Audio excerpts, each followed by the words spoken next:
Are you ready? Today is going to be huge. I'm sure I don't have to explain this, but all YouTube videos, every single one you've ever watched that wasn't a live stream, was shot in the past. At the time I am shooting this, it is 11:33 a.m., which means free agency is about to start in less than half an hour. So I'm going to be as quick as possible recapping everything that has happened over the last couple days and even this morning, because there have been some seismic moves. And if I were to lay bets, it's only going to lead to bigger ones. Just this morning, the Winnipeg Jets acquire Paul Stastny from the Vegas Golden Knights for a criminally cheap price. For the Vegas Golden Knights, purely a cap move. What they get from the Winnipeg Jets is a 4th round pick and Carl Dahlstrom, who was a former 2nd round pick, albeit 7 years ago from 2013, and in 64 NHL games he does not have a goal yet. For the Vegas Golden Knights, dumping all $6.5 million against the cap of Paul Stastny, it was purely a cap move for that team.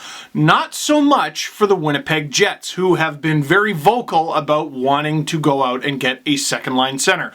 Why not get a guy who used to be one of your centers and was a pretty good one? I mean, the 4th and a depth forward. It's essentially free for the Jets, except for the cap space and obviously the money. In his brief stint with the Winnipeg Jets, Paul Stastny was incredible. He had 13 points in 19 regular season games, and then when the playoffs hit, 15 points in 17 games in a 3-round run. And I should mention just 2 minor penalties in those 19 regular season games and none in the playoffs. That's got value too. With Vegas, it was a bit of a fidgety fit. In his first season with the Golden Knights, great production. 42 points in 50 games, but the 50 games part is the problem. This past season, he put up nearly the same amount of points, 38, but it was in 71 games. So his production's going down. He's still missing some time. It's no secret. Vegas is obviously looking to do something huge. They've been rumored with Alex Pietrangelo for a few weeks now, so they needed to clear this cap space, and Paul Stastny was a great candidate for them. The Winnipeg Jets, they can have trouble attracting free agents, especially big ticket ones.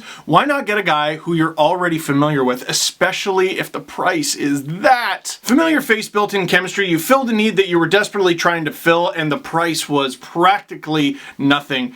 I love this move for the Jets, I really do. And the Vegas Golden Knights just pitching money out the window like another team over the last 24 hours, maybe a little bit more, the Columbus Blue Jackets. What is Jarmo Kekalainen up to? Because last night the Columbus Blue Jackets traded Ryan Murray, who is a pretty decent defenseman, for a 5th round pick. This is screwing up everything, and it's screwing up the saying, whoever gets the best player in a deal wins the deal. Who's the best player in this trade? It's not the 5th rounder, but it's not a debate between the 5th rounder and Ryan Murray. It's a debate between Ryan Murray and Ryan Murray's cap space, which at $4.6 million is not nothing. And I should say the team Murray is going to is the New Jersey Devils, who are not strangers to a deal like this. They got PK Subban for dirt cheap. I think it was a couple seconds from the Nashville Predators, because they were willing to take on the full cap hit. That's basically what happened here with Murray, except cap space is even more valuable now than it was last year. And geez, not even the biggest move that Columbus has been involved in over the past few days. They acquired Max Domi in exchange for Josh Anderson, and they picked up a 3rd rounder from Montreal in the process. And I was finding myself going, wow, Montreal must have either really not liked Domi or really liked Anderson, and it looks like it was definitely the other one, because Max Domi signed for $5.3 million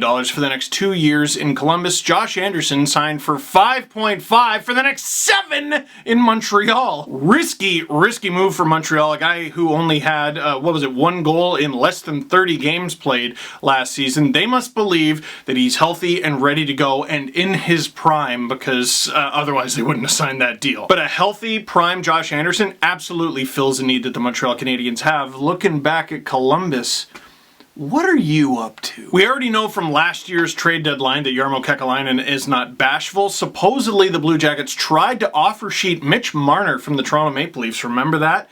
What are they up to? The only other Canadian team that's been too active so far, the Ottawa Senators acquiring Matt Murray from the Pittsburgh Penguins. Again, pretty cheap deal, but compared to the other ones, it was a fortune. Matt Murray, 2-time Stanley Cup champion, only 26 years old, coming off a tough season. Pittsburgh gets a 2nd rounder and a forward who is a former 4th rounder from a couple years ago, essentially a 2nd and a 4th for a guy who it looks like he's going to be Ottawa's starter. By the way, here's my full chaos theory. The Ottawa Senators are so far below the cap floor. I want them to reunite the Murray-Fleury tandem so badly. Wouldn't that be amazing? Just get Chris Kunitz out of retirement, sign him too, tear the Penguins' heart out. And speaking of tearing out hearts, while the Pittsburgh Penguins in the Metropolitan Division continue to shed, what about the Washington Capitals acquiring, supposedly, the signing hasn't happened yet at the time that I'm shooting this, but it sounds like it's going to happen. What about the Caps acquiring Henrik Lundqvist for 1 year after the Rangers bought him out? I think it's a great fit for Henrik Lundqvist. He wants to play, he wants to compete, he wants to try to win. We already know he looks good in red, white, and blue, and he can be a great mentor to Samsonov, who is the Caps' new starter, essentially. And you might say, he could have done that in New York with Shesterkin and Georgiev. Yeah, but there's two of them.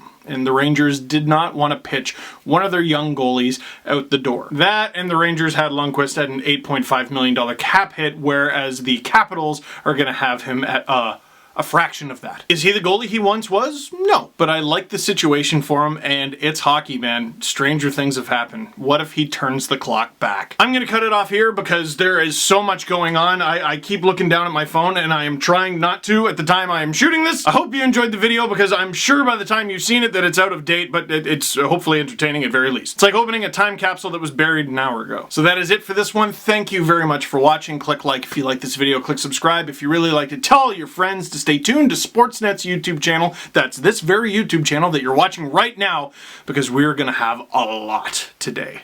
A lot.